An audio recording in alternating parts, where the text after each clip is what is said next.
نتوكل عليه ونعوذ بالله من شرور أنفسنا ومن سيئات أعمالنا من يهده الله فلا مضل له ومن يضلل فلا هادي له ونشهد أن لا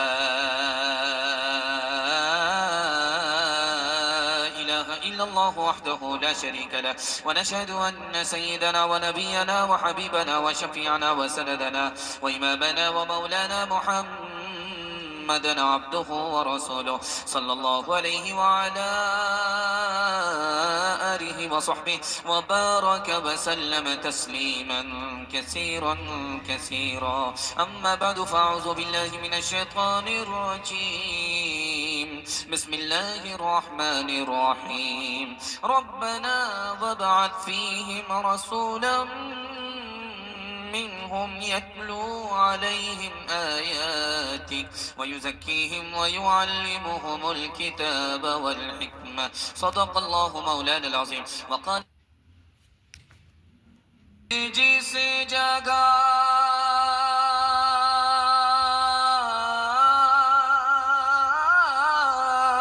پہ پیارے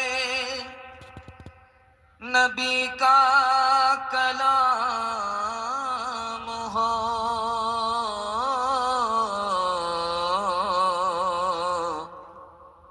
ہر شخص کی زبان پہ درود و سلام ہو یا رب ہر ایک روز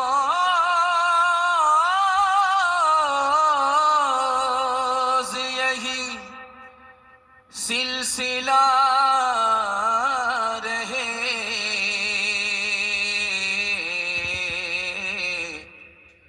مکے میں صبح ہو تو مدینے میں شام ہو محفل ذکر نبی کا منظر کیسا لگتا ہے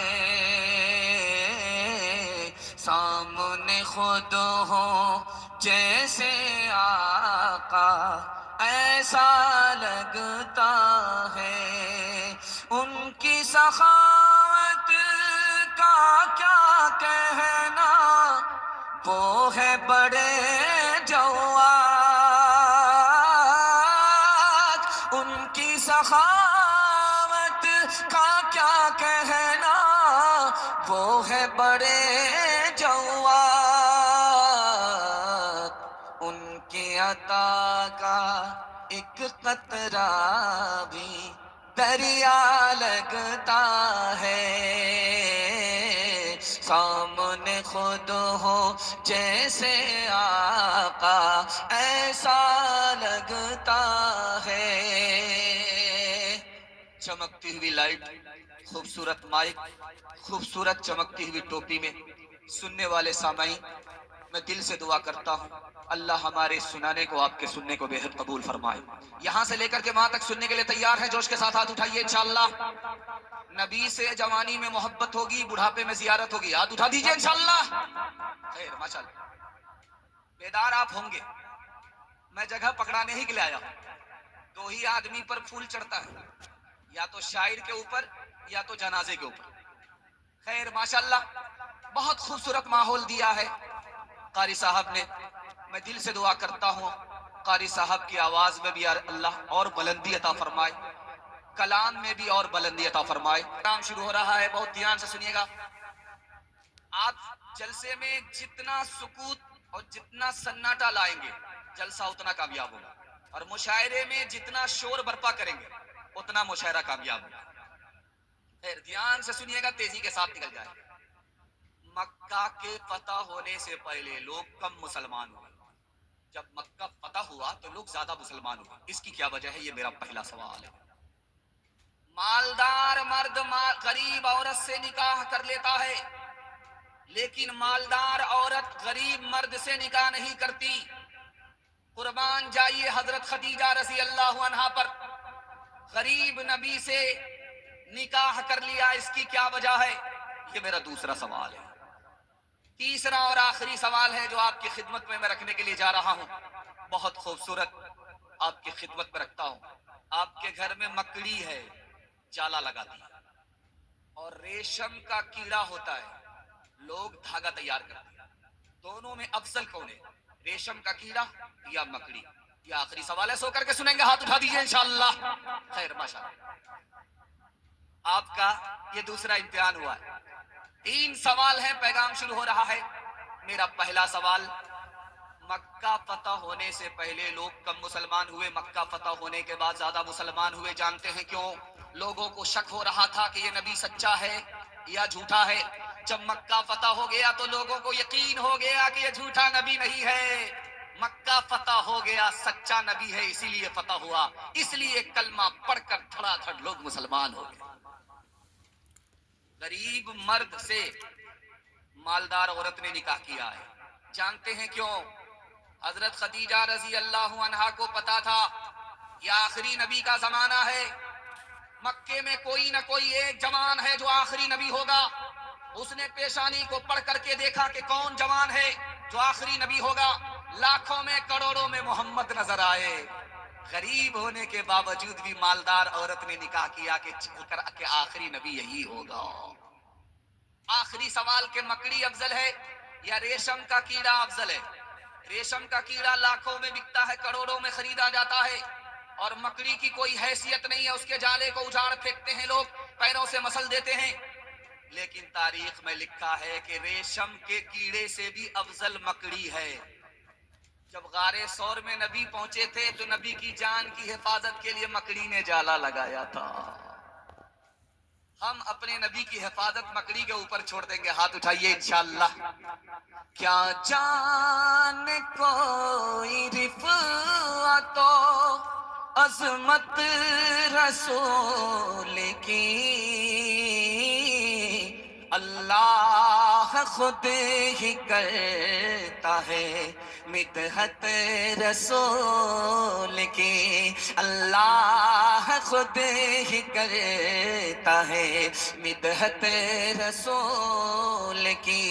باطل ہر ایک دور میں ہوگا ذلیل و خوار، باطل ہر ایک دور میں ہوگا ذلیل و خوار، قائم سدا رہے گی شریعت رسول کی، اللہ خود ہی کرتا ہے مدحت رسول کی۔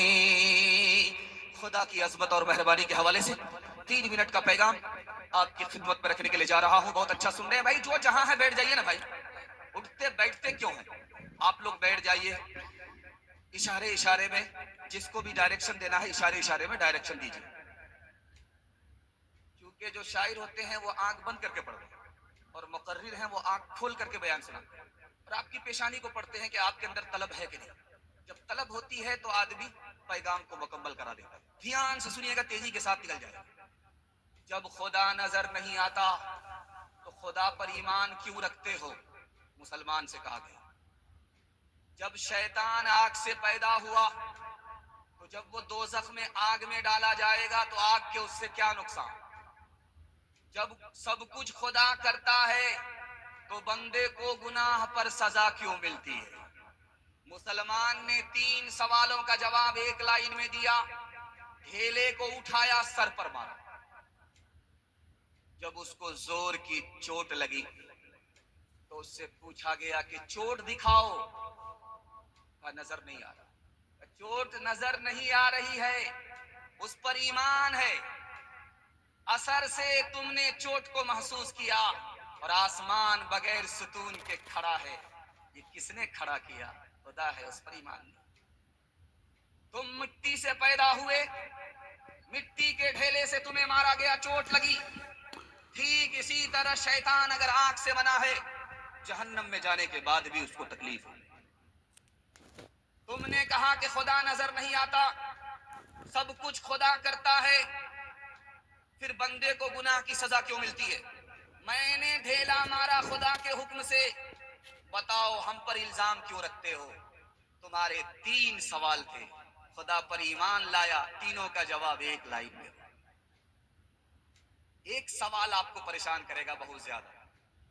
یہاں کے ایک پنڈت جی سے، ان کا نام تھا پنڈت دیانند سرسوتی، انہوں نے حضرت نانوتوی سے پوچھا کہ مولانا یہ بتائیے، جو بچہ پیدا ہوا، گود میں بیٹھا، اور 1-2 دن کے بعد اس کا جنازہ اٹھ گیا، اس بچے کا قصور کیا تھا؟ اس بچے کا گناہ کیا تھا کہ اسے خدا نے اٹھا لیا؟ قربان جائیے حضرت نانوتوی رحمت اللہ علیہ کے اوپر، اللہ ان کی قبر کو نور سے بھر دے۔ انہوں نے کہا کہ دراصل اللہ نے ایک کوٹا بنایا ہے، اس بچے کو اس کوٹے میں آنا تھا، اس لیے پیدا ہوا، اس کا جنازہ اٹھا، اس کوٹے میں جانا تھا، اللہ نے وہ کوٹا ایسا بنایا ہے کہ اس میں لوگ بے حساب جنت میں داخل ہوں گے، اس بچے کو اس میں داخل ہونا تھا، اس لیے پیدا ہوا، جنازہ اٹھا، اس کوٹے میں چلا گیا، اور ماں باپ نے آنسو بہایا، مصیبت پر صبر کیا، صبر کے بدلے اللہ نے ماں باپ کو جنت دے دی۔ اللہ نے بچے پر بھی کرم کیا، ماں باپ کے اوپر بھی کرم کیا، کسی پر ستم نہیں کیا۔ خدا کا دشمن خدا پر اعتراض کر رہا تھا، انگلی اٹھا رہا تھا، کیا کہہ رہا تھا؟ بڑا باریک اعتراض ہے، ذرا دھیان سے اس کو سنیے گا۔ اس نے دیکھا کہ ایک بالشت کا درخت ہے تربوز کا، اور 4 سے 5 کلو کا پھل آتا ہے تربوز کا۔ اس نے دیکھا کہ آم کا بہت بڑا درخت ہے، اس میں 100 گرام 200 گرام کا آم آ رہا ہے۔ اس نے خدا پر نکتہ چینی کی، کہ کیسا خدا ہے بھائی؟ خدا کی غلطی اس نے نکالی، چھوٹے سے درخت میں اتنا بڑا پھل، اور اتنے بڑے درخت میں اتنا چھوٹا پھل۔ دوپہر کا وقت تھا، کھانا کھا کر کے جب لیٹتا ہے درخت کے نیچے، تو آم ٹوٹ کر کے اس کی آنکھ میں آ کر کے گرا، آنکھ ٹوٹ گئی۔ تو جب جاگتا ہے، بیدار ہوتا ہے، تو کہتا ہے سبحان اللہ، مالک بہت بڑا احسان ہے تمہارا، یہ آم کے درخت میں چھوٹا پھل تھا، ایک آنکھ پھوٹ گئی، اگر تربوز کے برابر پھل اگر آم کے درخت میں ہوتا تو سر چکنا چور ہو جاتا۔ ہاتھ اٹھائیے، وعدہ کیجئے اپنے مالک کے احسان کو ہر وقت مانیں گے، ہاتھ اٹھائیے انشاءاللہ۔ جو خدا سے یاد وعدہ جو رب سے کیا تھا، اسے اپنا معبود سب نے کہا تھا، اسے اپنا معبود سب نے کہا تھا، مگر آ کے دنیا میں بھولا ہے انسان، نہ کچھ یاد اس کو رہا عہد و پیمان، نہ کچھ یاد اس کو رہا عہد و پیمان، وہ ماں باپ سے مہرباں ہے زیادہ، ہمارا محافظ نگہباں زیادہ، میرے پیارے بھائی رہے دھیان اس کا، بنایا ہے انسان ہے احسان اس کا، میرے پیارے بھائی رہے دھیان اس کا، بنایا ہے انسان ہے احسان اس کا۔ یہاں تک جہاں تک میری نظر پہنچ رہی ہے، ٹھنڈی ٹھنڈی لہر آ رہی ہے، لیکن لوگ ٹس سے مس نہیں ہو رہے۔ وجہ یہ ہے کہ ادھر سے تو لہر آ رہی ہے، اور ادھر سے ایمان کی حرارت پہنچ رہی ہے، ایمان کی حرارت ٹھنڈی کے لہر پر غالب آ گئی ہے۔ اللہ آپ کے ایمان کی حفاظت فرمائے۔ دوسرا پیغام قرآن کے حوالے سے آپ کی خدمت پر رکھنے کے لیے جا رہا ہوں، صرف 3 منٹ میں نکل جائے۔ یہ دیکھیے، میرا سر کو لے کر کے یہاں سے دیکھیے، آپ پیر تک دیکھیے، تو اس میں سینٹر پوائنٹ کیا ہے؟ یہ پیشانی ہے۔ آج کی سائنس کہہ رہی ہے، آج کی سائنس کہہ رہی ہے سینٹر پوائنٹ ہاتھ نہیں ہے، سینٹر پوائنٹ پاؤں نہیں ہے، سینٹر پوائنٹ سینہ نہیں ہے، سینٹر پوائنٹ پیشانی ہے۔ قربان جائیے، قرآن کے اوپر 1400 سال پہلے کہہ چکا، وسجد وقترب، سجدے کی حالت میں خدا کا بندہ زمین کا خاکی عرش کے عالی ذات سے مل جاتا ہے، قریب ہو جاتا ہے، کتنا فاصلہ ہے، سجدے میں خدا کا بندہ خدا سے قریب ہو جاتا ہے۔ 1400 سال پہلے قرآن نے کہا، اور آج کی دنیا کہہ رہی ہے یہ جو سورج ہے اور چاند ہے، دونوں کا رشتہ ماں بیٹے کا، جیسے ماں سے بیٹے کو دودھ ملتا ہے اسی طرح چاند کو سورج سے روشنی ملتی ہے۔ قربان جائیے قرآن کے اوپر، قرآن نے 1400 سال پہلے کہا کہ سورج عورت کی طرح ہے، مؤنث ہے، چاند مرد کی طرح ہے، مذکر ہے۔ سائنس آج کہہ رہی ہے اور قرآن 1400 سال پہلے کہہ چکا۔ آپ جب جائیں گے، راستے سے گزریں گے، لکھنؤ کی طرف جائیں گے، ہردوئی کی طرف جائیں گے، تو آپ دیکھیں گے بورڈ میں ایک جملہ لکھا رہتا ہے، جہاں پانی وہاں زندگانی، یہ لکھا رہتا ہے۔ پانی کی قدر کیجئے، جہاں پانی وہاں زندگانی۔ قربان جائیے قرآن کے اوپر 1400 سال پہلے کہا کہ کائنات کی ایک ایک چیز کو ہم نے پانی سے زندگی دی ہے۔ سائنس 1400 سال بعد وہاں پہنچی اور قرآن 1400 سال پہلے پہنچ چکا ہے۔ ایک مثال پر پیغام ختم کر رہا ہوں۔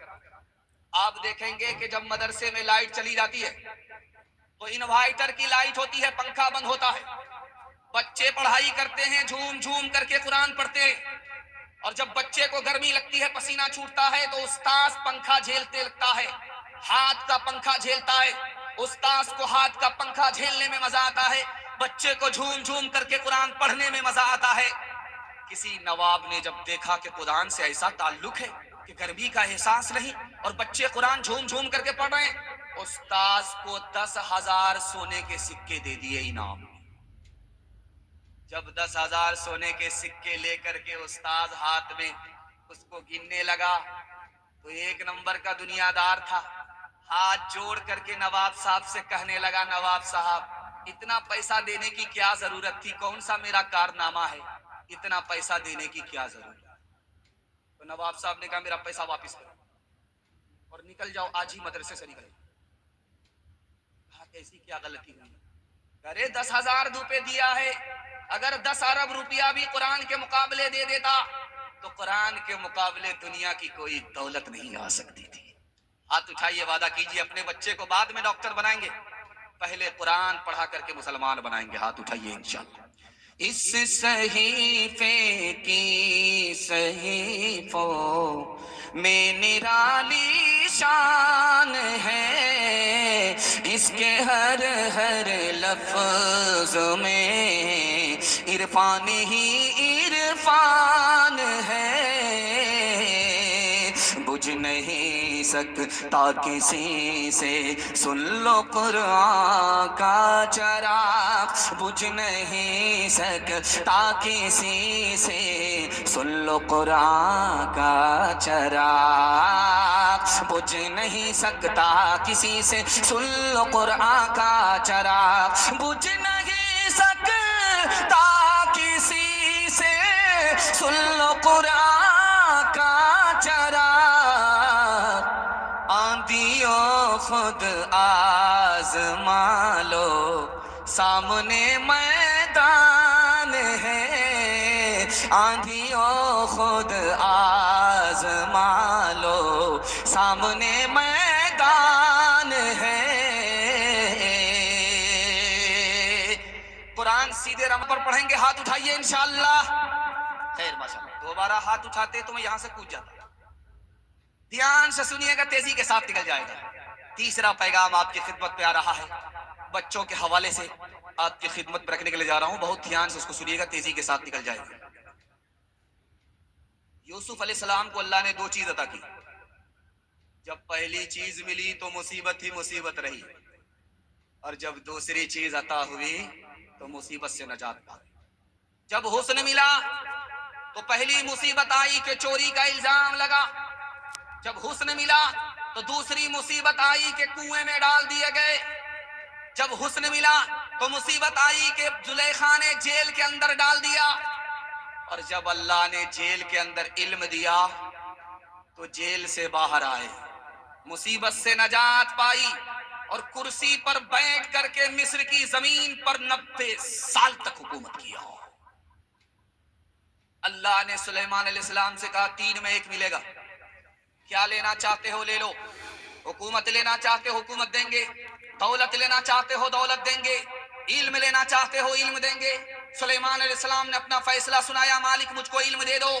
اللہ نے کہا سبحان اللہ، سلیمان تم نے اصل چیز حاصل کر لی، علم کے بغیر یہ حکومت نہیں ہے، علم کے بغیر یہ دولت نہیں ہے۔ جب تم کو علم حاصل ہو گیا تو میری طرف سے فری میں حکومت بھی لے لو، دولت بھی لے لو۔ اچھا، بھی مال بھی لوگ لٹا رہے تھے اور مالا بھی دے رہے تھے، لیکن یہاں کی خوبی ہے حیدر پور کی کہ مالا کے اوپر مال غالب آ گیا۔ مال میں اور علم میں فرق کیا ہے؟ مال بڑھ کر کے ہے یا علم بڑھ کر کے ہے، دکھانے کے لیے جا رہا ہوں۔ تو یہاں پر ایک یہ صاحب نعرہ لگا رہے تھے علی مرتضی رضی اللہ عنہ کے حوالے سے، تو بہت اچھا لگا کہ اس جوان کا جوش اور اس مشاعرے کو زندہ کیا، اور اس کی خاموشی انشاءاللہ جلسے کو زندہ کرے۔ اگر یہ مشاعرے میں خاموش رہے تو اس کا جنازہ بھی پڑھ دے۔ دھیان سے سنیے گا، تیزی کے ساتھ نکل جائے۔ حضرت علی رضی اللہ عنہ کہتے ہیں دیکھو مال سے بڑھ کر کے علم ہے۔ کیسے؟ جب مال آتا ہے تو دشمن بڑھتے ہیں، اور جب علم آتا ہے تو دوست میں اضافہ ہوتا ہے، اور جب مال آتا ہے تو اس کی حفاظت کرنی پڑتی ہے، اور جب علم آتا ہے تو علم آدمی کی خود حفاظت کرتا ہے۔ مالدار کو لوگ مرنے کے بعد بھول جاتے ہیں، علم والے کو مرنے کے بعد بھی یاد رکھتے ہیں۔ ایک مثال پر پیغام ختم کر رہا ہوں۔ بادشاہ کی کرسی یہ ہے، وزیر کی کرسی یہ ہے۔ بادشاہ نے وزیر سے پوچھا کہ تمہارا باپ کون ہے؟ کہ یہ جو سامنے بیٹھا ہوا ہے یہ میرا باپ ہے۔ بادشاہ نے غور سے دیکھا تو دیکھا کہ جوتے کو لاٹھی میں ٹانگ کر کے کھڑا ہے، ایک لنگی میں اور ایک کمبل میں، نہایت اٹیچر پھٹیچر وزیر کا باپ سامنے کھڑا ہے۔ تو بادشاہ نے تانا مارا کہ یہ الو کا پٹھا، بھینس کا انڈا، کیلے کا چھلکا، بے وقوف جاہل، یہ تمہارا باپ ہے؟ وزیر نے کہا حضور بے وقوف میرے باپ کو مت کہو، میرا باپ بے وقوف نہیں ہے، بے وقوف تو میرا دادا تھا۔ خود جاہل رکھ کر کے اپنے بیٹے کو جاہل رکھا۔ قربان جاؤ میرے باپ کے اوپر کہ خود جاہل ہو کر کے اپنے بچے کو جاہل نہیں رہنے دیا۔ میرا باپ عقل مند ہے، بے وقوف نہیں ہے، بے وقوف ہے تو میرا دادا ہے۔ ہاتھ اٹھائیے، وعدہ کیجئے سب کچھ کو، اوقات کو داؤ پہ لگا کر کے اپنے بچے کو جاہل نہیں رکھیں گے۔ ہاتھ اٹھائیے انشاءاللہ۔ سب کام پہلے ہوگا، نکاح بعد میں کریں گے۔ ہاتھ اٹھائیے انشاءاللہ۔ بیوی کا منہ نہیں دیکھیں گے، بال بچہ کہاں سے ہوگا۔ علم کی دولت ہے ایسی لازوال، جس کے آگے گنج قارون پائمال، جس کے آگے گنج قارون پائمال۔ علم سے انسان پاتا ہے تمیز، علم سے انسان پاتا ہے تمیز، علم سے ہے آدمی ہر دل عزیز، علم سے ہے آدمی ہر دل عزیز، علم سے ہے آدمی ہر دل عزیز۔ چھوٹے چھوٹے بچے یہ اتنا چلا رہے تھے، جس وقت انیس منصوری صاحب تھے انہوں نے اس پر دھیان نہیں دیا، اتنا چلا رہے تھے کہ میں سمجھ رہا تھا کہ یہ مچھلی پٹی ہے، مشاعرہ نہیں۔ لیکن اللہ کا شکر ہے یہ 58 54 سب خاموش ہیں۔ ان کے واسطے دعا کیجیے اللہ ان کو علم سے، ہنر سے مالا مال فرمائے۔ پانچواں پیغام دنیا اور آخرت کے حوالے سے سنا رہا ہوں، بالکل مختصر، 1/3 میرے حصے کا جلسہ نکل گیا۔ آپ اتنی محبت سے سن رہے ہیں، مجھے ڈر لگ رہا ہے کہ کہیں آپ کی نظر نہ لگ جائے، اتنا غور سے آپ دیکھ رہے ہیں، لیکن میں بھی چالاک ہوں، کالی ٹوپی پہن کر کے آیا ہوں، آپ کی نظر کاٹ رہا ہوں۔ دھیان سے سنیے گا، تیزی کے ساتھ نکل جائے۔ آپ نے دنیا کے کسی بھی پنجڑے میں الو کو بند کر کے پالتے ہوئے نہیں دیکھا۔ کسی بھی پنجڑے میں آپ دیکھ لیجئے، حیدر پور ہو، بارہ بنکی ہو، کہیں ہو، کوا کو لوگ پنجڑے میں نہیں پالتے ہیں۔ پنجڑے میں آپ دیکھیں گے تو بلبل ہوگی، طوطا ہو۔ کیوں بھائی؟ کوا نہیں رکھتے ہیں پنجڑے میں، الو کو نہیں رکھتے ہیں، بلبل کو رکھا جاتا ہے۔ طوطا کو رکھا جاتا ہے، جانتے ہیں کیوں؟ جب وہ پنجرے میں ہوتی ہے بلبل، اپنے ماں باپ سے دور ہے، قید میں ہے، اپنے خاندان سے دور ہے، تو اس کی آواز درد کی آواز نکلتی ہے، گھر والے کو اچھا لگتا ہے، گھر والے اس کو بیٹے کی طرح پالتے ہیں۔ ٹھیک یہی حال مسلمانوں کا ہے، جب اس دنیا میں اللہ اس کو مصیبت دیتا ہے، وہ روتا ہے، تو اللہ کو اسی طرح اچھا لگتا ہے جیسے بلبل کی آواز پنجرے سے گھر والے کو اچھی لگتی ہے۔ آپ کا دل بہت مضبوط ہونا چاہیے، بہت مضبوط ہونا چاہیے آپ کا دل، کہ یہ دنیا مسلمان کے لیے قید خانہ ہے۔ کیوں؟ قید خانہ دو وجہ سے ہے۔ جب آدمی جیل میں ہوتا ہے تو اس کی ہر حاجت پوری نہیں ہوتی۔ مسلمان کی ہر حاجت اس دنیا میں پوری ہونے والی نہیں ہے، ہر حاجت پوری ہوگی آخرت میں، جنت میں۔ اس لیے مسلمان کے لیے یہ دنیا جیل خانہ ہے، اور جب جیل خانے میں آدمی جاتا ہے، بیوی سے بچے سے دور ہوتا، اس کا دل نہیں لگتا۔ جو مسلمان اس دنیا میں سانس لے رہا ہے، خدا رسول کی زیارت کیے بغیر اس کا جی یہاں نہیں لگتا۔ اس لیے مسلمان کے لیے دنیا جیل خانہ ہے۔ ابھی آپ نے دیکھا کہ جس کے پاس پیسہ تھا پیسہ لا کر کے دیا، جس کو حوصلہ ہوا مالا لا کر کے دیا، جس کے پاس پیسہ تھا وہ مالدار ہے، لیکن جس کے پاس پیسہ نہیں وہ غریب ہے۔ غریب کے پاس کون سی دولت ہے؟ آپ کا دل مضبوط ہوگا۔ اللہ ہمارے علم کو تازہ فرمائے، آپ کے علم میں اضافہ فرمائے۔